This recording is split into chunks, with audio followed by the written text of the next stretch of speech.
Also like the input that we got on the power rankings this week. It was entertaining.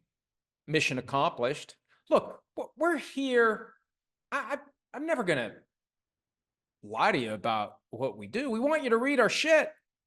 So late June, slow time, perfect time to do pre-training camp power rankings and prioritize the teams 1 through 32. Yeah, it may pop the bubble a little bit on the folks who are deluding themselves into thinking that their team actually has a chance this year, and their team might have a chance.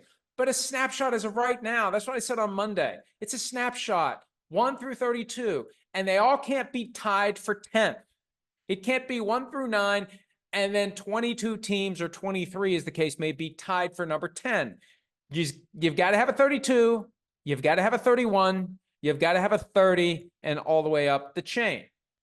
A lot of Jets fans were upset that I put them at 25. Well, what have they done to merit anything higher than that? What have they done? Anything? No playoffs since 2010. Last year, they built up a ton of hope, and it all popped, literally, 4 plays into the season. You should be glad. Don't get mad at me. Be glad the bar is low. Be glad that maybe some of the players, if they give a shit, and they shouldn't, have something they can get antsy about, get upset about, call me out, call me Mike Florist, whatever it takes. But somebody had to be 25, and I put a lot of thought into it. No, I didn't. I just kind of sat down and did a visceral gut reaction, 1 through 32. And I always go with my first gut reaction. When you think too much, that's when you screw it all up. And it's all subjective. And it's not a prediction of how the season's going to go. But I think based upon what we've seen from the Jets, and I think the dysfunction, frankly, goes all the way to the top of the organization. And we've seen some dysfunctional things recently.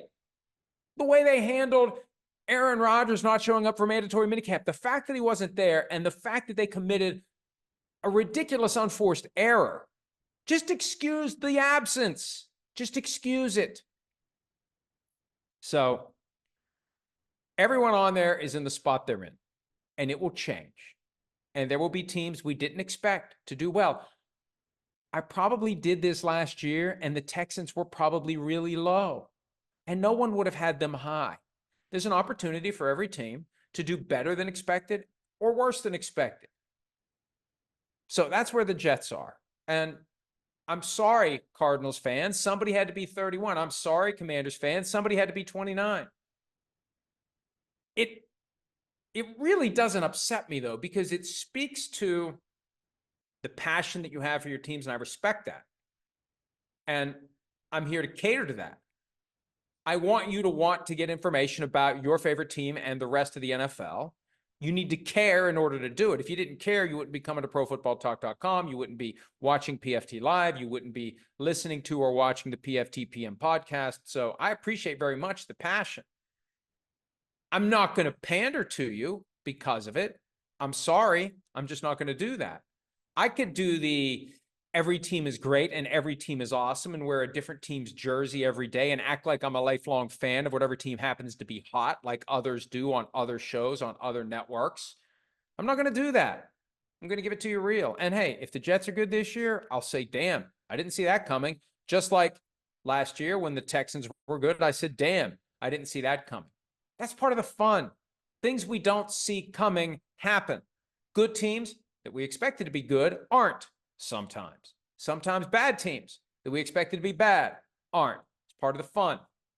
When you start playing those games, 272, 17 games per team.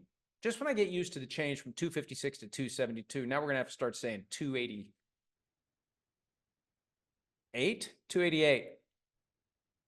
288 when they go to 18. Got to get ready for that. Hi, it's Mike Florio. Thanks for watching PFT on YouTube. Hit subscribe for the latest news and analysis from Pro Football Talk.